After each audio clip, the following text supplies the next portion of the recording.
जम्मू कश्मीर के पूर्व राज्यपाल सत्यपाल मलिक ने पुलवामा हमले पर एक बार फिर से केंद्र की मोदी सरकार पर हमला बोला है।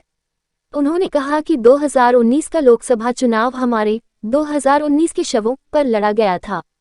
अगर इस घटना की जांच होती है तो तत्कालीन गृह मंत्री राजनाथ सिंह को इस्तीफा देना पड़ेगा। मलिक ने दावा किया कि उन्होंने इस घटना के तुरंत बाद पीएम नरेंद्र मोदी को सूचित किया था, तो उन्होंने मुझे चुप रहने के लिए कहा।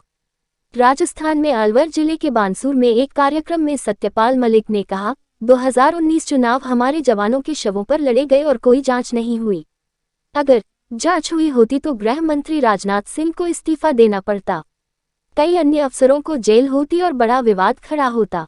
जम्मू कश्मीर के पुलवामा में 14 फरवरी 2019 को केंद्रीय रिजर्व पुलिस बल सीआरपीएफ के काफिले पर हुए आतंकी हमले में 40 जवान शहीद हो गए थे।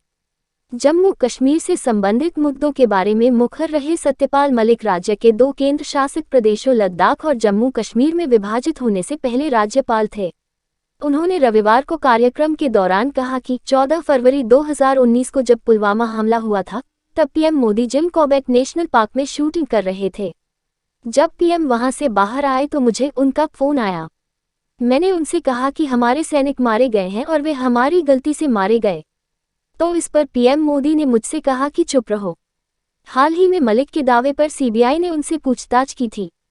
23 अगस्त 2018 और 30 अक्टूबर 2019 के बीच जम्मू कश्मीर के राज्यपाल रहने के दौरान 2 फाइल को मंजूरी देने के लिए रिश्वत के रूप में 300 करोड़ रुपए की पेशकश के अपने दावे के संबंध में उन्हें सीबीआई जांच का सामना करना पड़ा।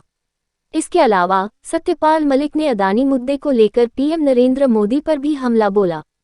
मलिक ने कहा कि गौतम अडानी ने केवल 3 वर्षों में बहुत संपत्ति बनाई है और वहां उपस्थित लोगों से पूछा कि क्या वे अपनी संपत्ति बढ़ाने में सक्षम थे। सत्यपाल मलिक ने कहा कि कांग्रेस नेता राहुल गांधी ने संसद को बताया कि गौतम अडानी को 20,000 करोड़ रुपए मिले और सरकार से पूछा कि ये कहां से आया, तो पीएम मोदी इसका जवाब नहीं दे सके। राहुल ने 2 दिन इसी पर बात की, लेकिन पीएम एक बात का जवाब नहीं दे सके क्योंकि उनके पास कोई जवाब नहीं था। मलिक ने कहा कि यह सब उनका पैसा है। पीएम अपने मुख्यमंत्रियों से लूटकर अडानी को देते हैं, जिससे वह व्यापार करता है और उसे यकीन है कि यह मेरा पैसा है। मलिक ने कहा कि मैं गोवा में था, मैंने वहां के मुख्यमंत्री के भ्रष्टाचार के बारे में पीएम मोदी से शिकायत की और परिणाम ये हुआ कि मुझे राज्यपाल के पद से हटा दिया गया और गोवा के मुख्यमंत्री अपने पद पर बने रहे। इसलिए मुझे यकीन है कि वे ठीक अपनी नाक के नीचे भ्रष्टाचार कराते हैं, इसमें उनका हिस्सा होता है और बाकी पूरा हिस्सा अडानी को जाता है। इसके साथ ही सत्यपाल मलिक ने लोगों से सरकार बदलने की अपील की। उन्होंने कहा कि जनता ही इस सरकार को हटा सकती है। मैं आपसे अनुरोध करूंगा कि इस बार चूके तो इसके बाद आपको वोट देने का मौका नहीं मिलेगा।